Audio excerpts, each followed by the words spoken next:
Hey, God bless you. This is Sean McCorkle. I just want to share teaching with you. It's called The Fire of Lust, the desire that destroys. And this is the thing. We don't really recognize lust behind the scenes as it works through our evil nature. The Bible said this in Romans 6:12. It said, do not let lust reign in your mortal body. Don't let sin, reign in your mortal body that you obey his lust. So we got to understand that our lust is trying to master us and keep us in bondage. Here we go. James 1, 14 through 15. It says this, but each one is tempted when he is carried away and enticed by his own lust. Then when lust has conceived, it gives birth to sin. And sin, when it has run its course, it begins and brings forth death. Here we go. So what is really lust? Lust isn't just a sexual desire. It's a craving for something forbidden or out of the will of God. The Greek word for lust is epithumia. I may be chopping and screwing that. But it's a strong desire, a passionate longing. And it can apply to money, it can apply to power, it can apply to pleasure, it can apply to control, it can apply to attention. How many of us want these things? We want power. Listen, there's nothing wrong with the desire for things when it aligns with God's will. He gives us these natural desires, but when those desires control us and pulls us out of the God boundaries, they become destructive.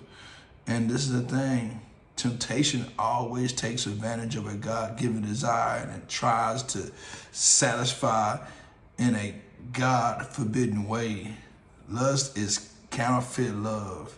It promises pleasure, but it delivers pain. How lust deceives us. We got to see this, that lust is a liar. It promises freedom, but it produces bondage. It convinces that one more time, will satisfy, but each time, it leaves us emptier and emptier and emptier. Trying to feel nothing. Lust will never fulfill that void in our soul, or nothing, or no one. And our lust will always drag us to these particulars. Here we go, Ephesians 4:22, it says that in the reference of your former manner of life, lay aside the old self, which is being corrupted in accordance with the lust of deceit. So we got to see something else about lust right here. Lust deceives because it feeds the flesh and starves the spirit.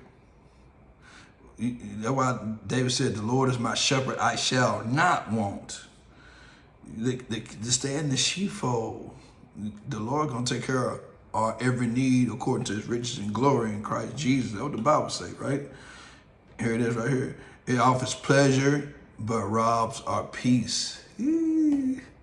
Unless we just have the desire, that craving to have it, but once we get it, our peace, we lose our peace. It takes away our peace. It awakens cravings and it kills our contentment.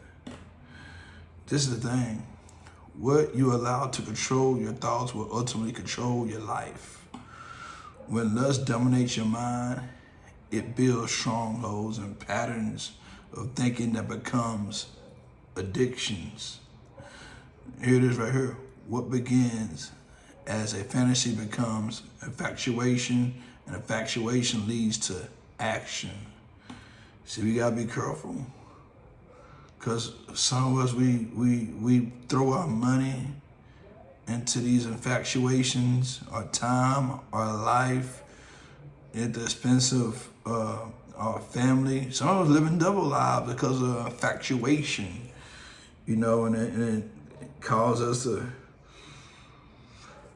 sacrifice the good that God has blessed us with, thinking that the grass is greener on the other side of the fence. We gotta be careful.